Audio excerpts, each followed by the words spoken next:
Exploring Newer Ways of Adult Learning. Now, this is not by any means the be all end all of all the amazing information in chapters 8, 9, and 10. But to be realistic, there's no way you could read everything. So this is a summation, and it relates directly to the assignment you'll have, where you'll pick one of these newer, even that is a misnomer, different ways of adult learning. You'll pick one, and it'll be the focus of a research report. So here we go. These are the topics: embodied or somatic learning, spiritual, not religious, spiritual learning, narrative learning, learning with a Confucian philosophy, learning with a Hindustan philosophy, learning with an Islamic perspective, learning with an indigenous African perspective, learning with a critical theory perspective, and then within critical theory we'll look at two specific kinds, postmodern and feminist.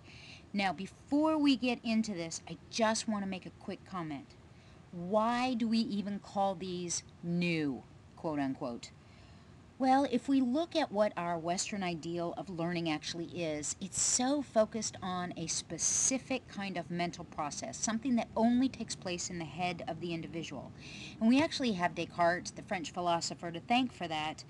He created this understanding that to discover what is real, you have to prove that in no way it isn't real. And the only thing he could actually validate that couldn't not be real, try saying that 5 times fast, was thinking, thought. He's the one, I think, therefore I am. So this started this whole understanding in the Western world that if it isn't something abstract, something only learned and constructed and dealt with in the brain, that it wasn't valid.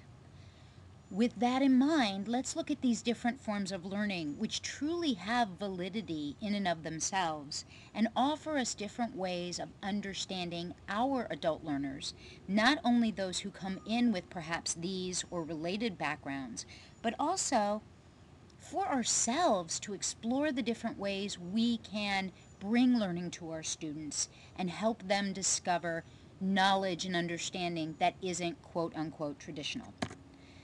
So we move forward, starting with embodied or somatic learning. This is learning that is done in and through the body rather than the mind or the brain. This is actually a very hot topic today in pop culture. Do a quick search on the internet and you'll find 100 hits, including on big publications like Time and Newsweek. There's one particular researcher, Aman, who had a lot to say about this, how embodied or semantic learning, even though it's been treated as irrelevant, it's impossible for us to consider irrelevant because we as humans are physical beings. Take this a step further and you can see how it relates strongly to the whole idea of experiential learning. In our book, Miriam, I hope I'm saying that right, I've said that name 1,000 times, Miriam says learning in the experience is immediate, physical, and emotional. We can all make connections between when we've learned something and literally felt an electric jolt, whether it was positive or negative or just shocking. One example in the book is the experience of learning Japanese calligraphy and how the person studying this came to recognize that as he was creating certain specific symbols or shapes, there was a physical feeling within him that came to be related to those shapes and what they actually meant. My favorite way of looking at this is the stove. We can tell someone, please don't touch the stove, it's hot, but what do we always do? We put our hand closer and closer and closer to feel the heat. We only know it's hot because we feel it, and our body has learned if something is hot, don't reach out and touch it. Next, we move to spiritual. Again, not religious. Religion is more of an organized thing. Spirituality is more of a personal belief, a connection between your own experience and some divine spirit or higher purpose. Spirituality is about creating your own personal understanding of what is sacred. And one author in particular, Tisdale, in 2003 wrote of 7 guides for defining spirituality, including this one here. Spiritual development constitutes moving toward greater authenticity or toward a more authentic self. This is a really neat understanding that this whole idea of trying to connect to some greater being, greater power, source of the universe helps us as individuals come closer to who we are at the core of ourselves. Connected strongly to the inward search for meaning in life that is very typical of midlife adults. I love this quote. All participants in their study, irrespective of gender and cohort, which would be social status, increased significantly in spirituality between late and older adulthood. Well, it makes sense, right? As we get older and we have to deal with our humanity, our human frailties, and the fact that we're not going to live forever, we do begin searching more for meaning. And some people buy a Corvette. But that's a whole nother topic. All right, moving on.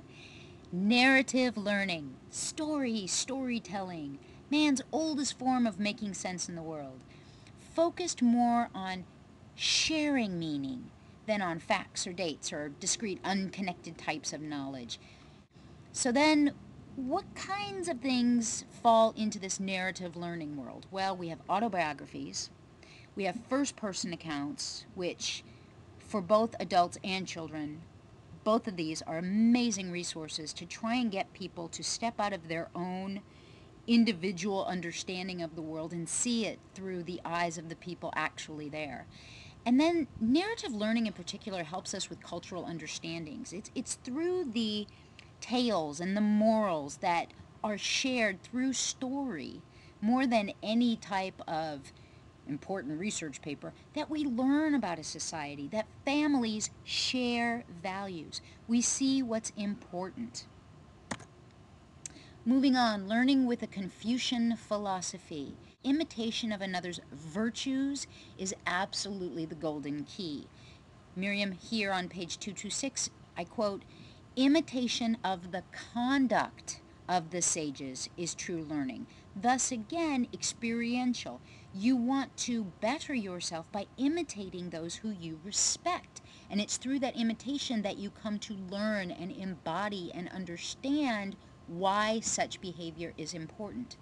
There is a belief that learning should be enjoyed throughout the day and that it's very holistic. It's not piecemeal. They don't break up the Confucian curriculum, if you will, in this world. It's all about bringing it together and learning through, again, imitation and experience. Teachers in this world are highly regarded for only they know when the student is ready to learn and or learn more.